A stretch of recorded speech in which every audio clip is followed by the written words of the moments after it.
आत्मा के द्वारा आत्मा को देखने का प्रयास करें। उसमें योग आत्मा के स्पंदन, कषाय आत्मा, चारित्र आत्मा के स्पंदनों को देखा जा सकता है। तो गुरुदेव, मेरी ये जिज्ञासा है कि जब निर्विचार होकर ध्यान की अवस्था में जाते हैं तो क्या यह शुद्ध आत्मा के स्वरूप को देखने का क्रम है क्या, कि इसी क्रम से हमें शुद्ध आत्मा का स्वरूप दिखाई देगा?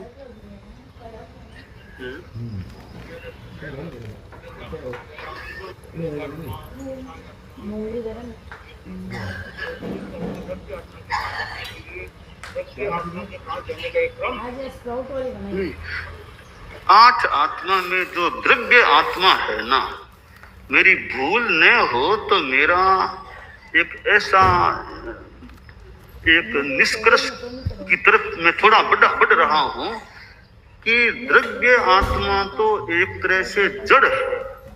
द्रव्य आत्मा तो जड़ है। अगर उपयोग आत्मा न हो, उपयोग आत्मा हट जाए तो द्रव्य आत्मा तो अजीव जैसी या अजीव बन जाए। तो द्रव्य आत्मा में कोई जादू, वो तो प्रदेशों का पिंड है, उसको क्या तो देखना और क्या ठीक है वो है। तो उपयोग आत्मा है, वो दृष्टा है, वो द्रव्य आत्मा को देख ले। द्रव्य आत्मा में देखने का नहीं, अनंत आनंद, अनंत ज्ञान, ये चीजें हैं, हमारे भीतरी गुण हैं, उनको देखें। द्रव्य आत्मा को देखना संभवतः बहुत ज्यादा कोई खास बात लग नहीं रही है।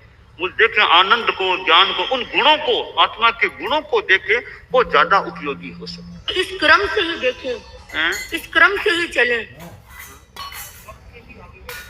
नहीं, क्रम तो मतलब आखिर देखने की जो प्रवृत्ति है ना, वो द्रव्य आत्मा का काम नहीं है देखना, वो उपयोग आत्मा का ही काम है देखना, जानना। उपयोग आत्मा ही कर सकेगी।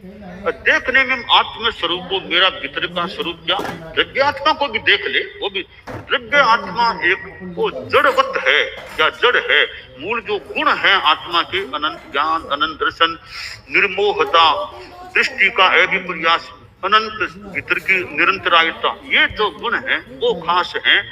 इनको हम ज्यादा अनुप्रेक्षा में लाने का और देखने का प्रयास करें तो ज्यादा अच्छा है। इसी संदर्भ में जानना चाहते हैं कि निर्विचारता की स्थिति को कैसे बढ़ा सकते हैं, उसके समय को कैसे बढ़ा सकते हैं? जो निर्विचारता का ध्यान किया जाता है उसके समय को कैसे बढ़ाएं?